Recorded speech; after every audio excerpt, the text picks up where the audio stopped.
Hello friends, welcome back to our channel. இன்றைக்கி நம்ம சேனலில் ரொம்ப சூப்பரான டேஸ்டியான உடச்சி ஊற்றின முட்டை குழம்பு ரெசிபி தான் பார்க்க போகிறோம். இது ரொம்பவே டேஸ்ட்டாக இருக்கும்.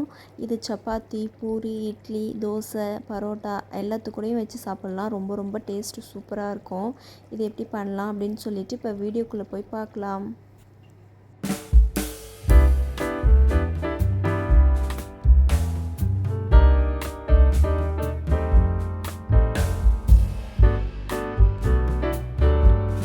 இதுக்கு ஃபஸ்ட்டு இஞ்சி, பூண்டு இதெல்லாம் சேர்த்துட்டு ஒரு மசாலா ரெடி பண்ணிக்கலாம். அதுக்காக ஒரு துண்டு இஞ்சி இதை மாதிரி நறுக்கி பொடியாக ஆட் பண்ணிக்கோங்க.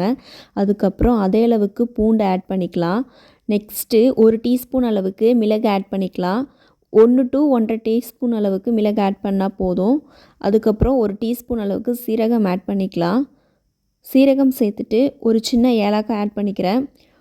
1 to 2 ஏலக்காய் ஆட் பண்ணால் போதும், அதிகமாக ஆட் பண்ண வேணாம். நெக்ஸ்ட்டு ஒரு டீஸ்பூன் அளவுக்கு சோம்பு, ஒரு டீஸ்பூனுக்கும் கம்மியாகவே சோம்பு எடுத்திருக்கேன். அதுக்கு மேலே அதிகமாக ஆட் பண்ண வேணாம். அதுக்கப்புறம் 3 பச்சை மிளகா, அப்புறம் ஒரு சின்ன துண்டு பட்டை, இதையும் எடுத்துகிட்டு எல்லாத்தையும் நல்லா பேஸ்ட்டாக அரைச்சி எடுத்துக்கலாம். ஃபஸ்ட்டு கொஞ்சம் தண்ணி ஊற்றாமல் நல்லா பேஸ்ட்டாக அரைச்சிட்டு அதுக்கப்புறம் கொஞ்சமாக தண்ணி ஆட் பண்ணி நல்லா ஃபைன் பேஸ்ட்டாக அரைச்சி எடுத்து வச்சுக்கோங்க. இந்தளவுக்கு நல்லா பேஸ்ட்டாக அரைச்சி எடுத்துக்கிட்டால் போதும். இப்போது ஆயில் ஆட் பண்ணிக்கலாம். ஒரு 2 டேபிள் ஸ்பூன் அளவுக்கு ஆயில் சேர்த்துக்கோங்க. நல்லா சூடானதும் கொஞ்சமாக சோம்பு ஆட் பண்ணிக்கலாம்.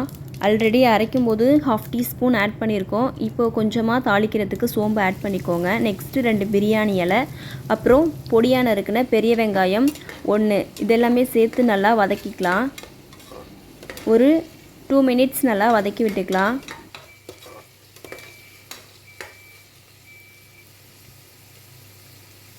வெங்காயம் ஒரு 2 to 3 நிமிஷம் நல்லா வதங்கினதுக்கப்புறம் தக்காளி ஆட் பண்ணிக்கலாம். 2 தக்காளி ஆட் பண்ணியிருக்கேன். இந்த மாதிரி பொடியாக நறுக்கிட்டு 2 தக்காளி ஆட் பண்ணிக்கோங்க. தக்காளி சேர்த்துட்டு இது ஒரு 2 to 3 நிமிஷம் நல்லா வதக்கி விட்டுக்கலாம். கொஞ்சமாக உப்பு ஆட் பண்ணிக்கலாம். உப்பு சேர்த்துட்டு வதக்கும்போது கொஞ்சம் சீக்கிரமாக வதங்கி வந்துடும். அதனால் கொஞ்சமாக உப்பு சேர்த்துட்டு நல்லா வதக்கி எடுத்துக்கோங்க.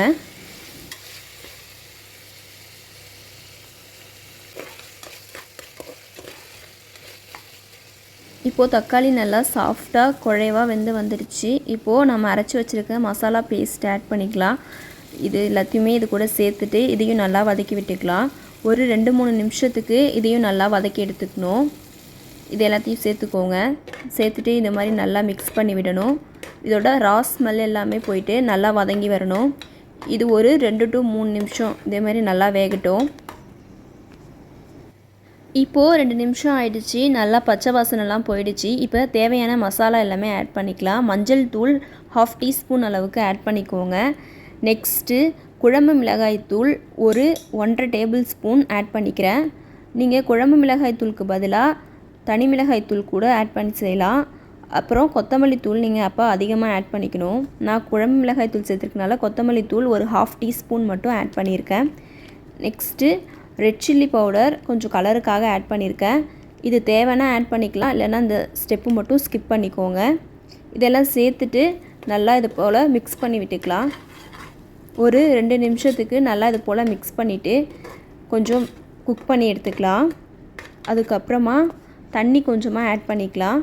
2 நிமிஷம் வதக்கி விட்டு நல்லா மசாலாலாம் ரா ஸ்மெல் போனதுக்கப்புறம் தண்ணி ஆட் பண்ணிக்கோங்க. கொஞ்சமாக தண்ணி சேர்த்துட்டு இதையும் நல்லா இது போல் மிக்ஸ் பண்ணிவிட்டு ஒரு 5 மினிட்ஸ் நல்லா கொதிக்க வச்சு எடுத்துக்கணும். இப்போது 5 மினிட்ஸ் ஆயிடுச்சு. மசாலா எல்லாம் நல்லா குக் ஆகி வர இந்த ஸ்டேஜில் தேவையான அளவு உப்பு ஆட் பண்ணிக்கலாம். நான் ஒரு டீஸ்பூன் அளவுக்கு உப்பு சேர்த்துருக்கேன். உப்பு சேர்த்துட்டு நல்லா இது போல் மிக்ஸ் பண்ணிக்கலாம்.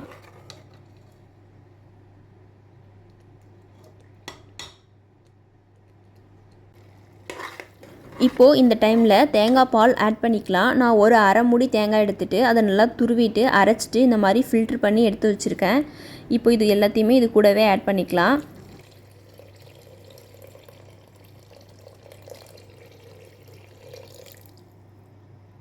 தேங்காய் பால் ஒரு 400 ml இருக்கும். இதை சேர்த்துக்கோங்க. சேர்த்துட்டு நல்லா இது போல் மிக்ஸ் பண்ணி விட்டுட்டு ஒரு 10 மினிட்ஸ் நல்லா கொதிக்க வச்சு எடுத்துக்கணும். 10 மினிட்ஸ் கொதிக்கும்போது இதில் உள்ள மசாலா அதுக்கப்புறம் தேங்காய் பால் ரெண்டும் சேர்ந்து குக் ஆகும்போது ஒரு சூப்பரான ஃப்ளேவர் கிடைக்கும். நல்லா இதை கொதிக்க வச்சு எடுத்துக்கலாம். இந்த மாதிரி லைட்டாக பபிள்ஸ் வரும்போது நம்ம எக்கை ஆட் பண்ணிக்கலாம். நான் ஒரு 6 முட்டை எடுத்து வச்சுருக்கேன். இப்போது இந்த மாதிரி நல்லா கொதிச்சிருச்சு. கொதித்து வந்ததுக்கப்புறம் தான் நம்ம எப்போதுமே எக்கை ஆட் பண்ணணும். முட்டை சேர்க்கும்போது ஃப்ளேம் கொஞ்சம் ஸ்லோ பண்ணிக்கலாம். ஸ்லோ பண்ணிவிட்டு ஆட் பண்ணிக்கோங்க. முட்டையை ஒரு கப்பில் உடச்சி ஊற்றிட்டு நான் இந்த மாதிரி ஆட் பண்ணிக்கிறேன். நீங்கள் வேணால் அப்படியே டைரெக்டாக கூட உடச்சி ஊற்றிக்கலாம்.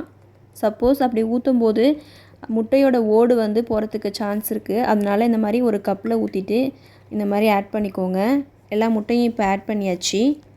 முட்டையை சேர்த்துட்டு ஒரு 5 மினிட்ஸ் நல்லா லோ ஃப்ளேம்லேயே வச்சுட்டு வேக வச்சு எடுத்துக்கணும்.